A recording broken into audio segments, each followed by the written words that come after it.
A college psychology professor of mine, Dr. Marshall Duke, once conducted a study to determine whether dogs really love us or are ostensibly con artists faking it for food. So what he did was he built an MRI designed to measure activity in canine brains. One significant way in which this MRI was different than those designed for human beings was that it had a special compartment that opened for the administration of hot dogs. He would measure brain activity when dogs were given food versus brain activity when the dog's owner walked in. How would regions of the canine brain responsible for anticipatory excitement and affection compare when exposed to these two stimuli? Dr. Duke was shocked to discover that dogs' love for food was but a mere fraction of their love for their humans. Critics of this study say the methods were flawed because they used Hebrew National, but I don't buy that for a second. Natalie selected Freedom Tales, a dog rescue, as her mitzvah project, and the Botnick family has given a safe, warm, and loving home to their own rescue, Frankie. Sometimes B'nai Mitzvah portions are beshert, a perfect match, and it just so happens that Sa'ar Ba'alei Chaim, which means compassion for animals, is all over Natalie's Torah portion, Ki Tetzeh. We read, Lo tir'eh et chamor achicha o shoro noflim bederech vitalamta mehem hakem takim imo. If you see your brother's donkey or ox fallen on the road, do not ignore it. You must raise it together.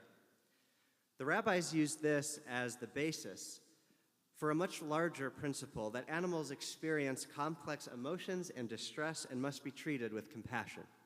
Our 4,000-year-old tradition was aware of a spiritual truth to which modern MRIs arguably attest. But notice the length to which our Torah goes to ascribe human qualities to animals. The distress of carrying a heavy load may seem obvious. So let's go deeper. You shall not muzzle an ox while it is threshing.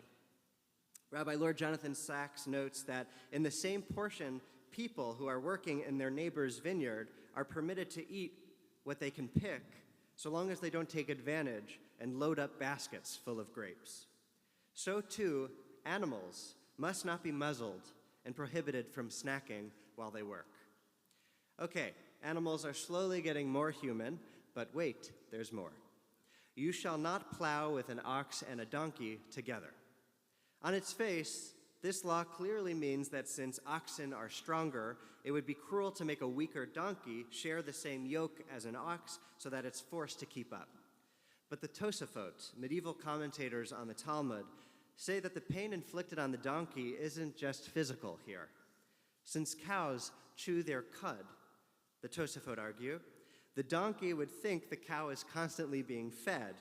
Meanwhile, the poor donkey is being overworked. The claim here is that animals can experience moral outrage over a sense of injustice. That might seem like a bridge too far for many of us. Jealousy, sure. My dog, Tula, knows the first thing I want to do in the morning is dote on my 5-month-old Noah.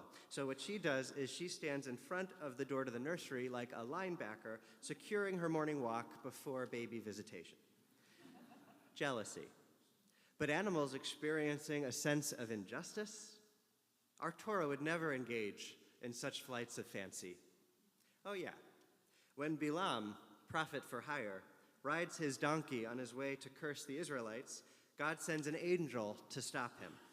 Except Bilam is too financially motivated, too prideful, too human to notice God's celestial messenger. His donkey, whose only motivation is loyal service, sees it first. She yields, enraging Bilam to the point of beating his trusted companion multiple times. God opens the donkey's mouth, who says, "What have I done? What have I done to you that you've beaten me these 3 times? Look, I am the donkey you have been riding all along until this day. Have I been in a habit of doing thus to you?" This compassionate voice of God is speaking through the animal. It's we who need the compassion to hear it. That animals are possessed of complex emotion and even a voice is something our Torah is explicit about. While it's fascinating to study their brains, the Torah would much rather we take a good look at ours, because it acknowledges that, unfortunately, our psychology might be to ignore and not see what's right in front of us. Lo tir'eh et chamor achicha o shoro noflim baderech v'talamta mehem. If you see your brother's donkey or ox fallen on the road, do not ignore it. You must raise it altogether. Why does Torah have to tell us this? Because God knows us. God knows our default inclination might be to ignore, to avert our eyes from seeing suffering, to fail to see the way in which God's creatures are all connected, to, like Bil'am, allow concern for our own position, cloud our vision, obscuring our ability to appreciate the spiritual dimensions of life and the world all around us, the voice of animals, the presence of angels. But wouldn't we so rather live in that world? Yes, God allows us to eat meat. Yes, God spends quite a lot of time dealing with laws of animal sacrifice.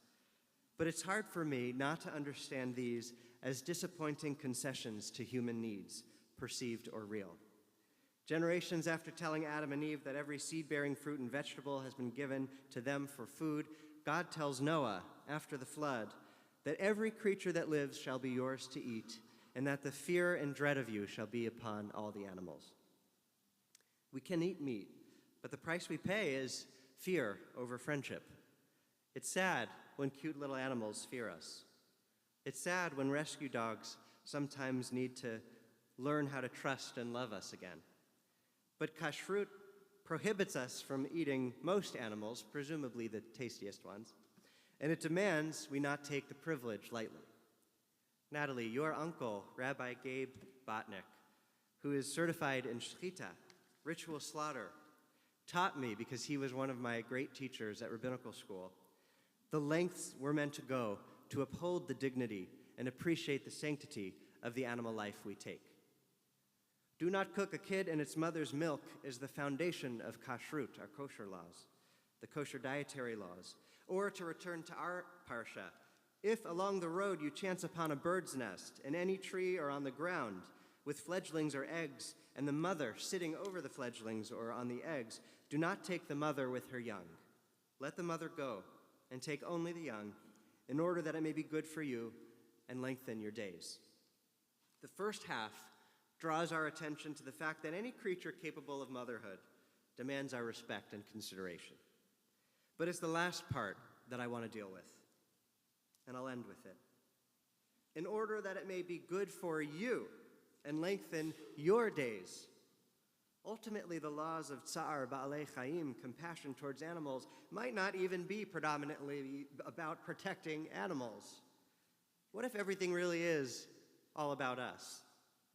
Compassion toward animals may actually be about learning how to be human, how to safeguard our own humanity, so that we not become a species that ignores each other. In Exodus it says, "When you see your enemy's ox, you shall surely return it."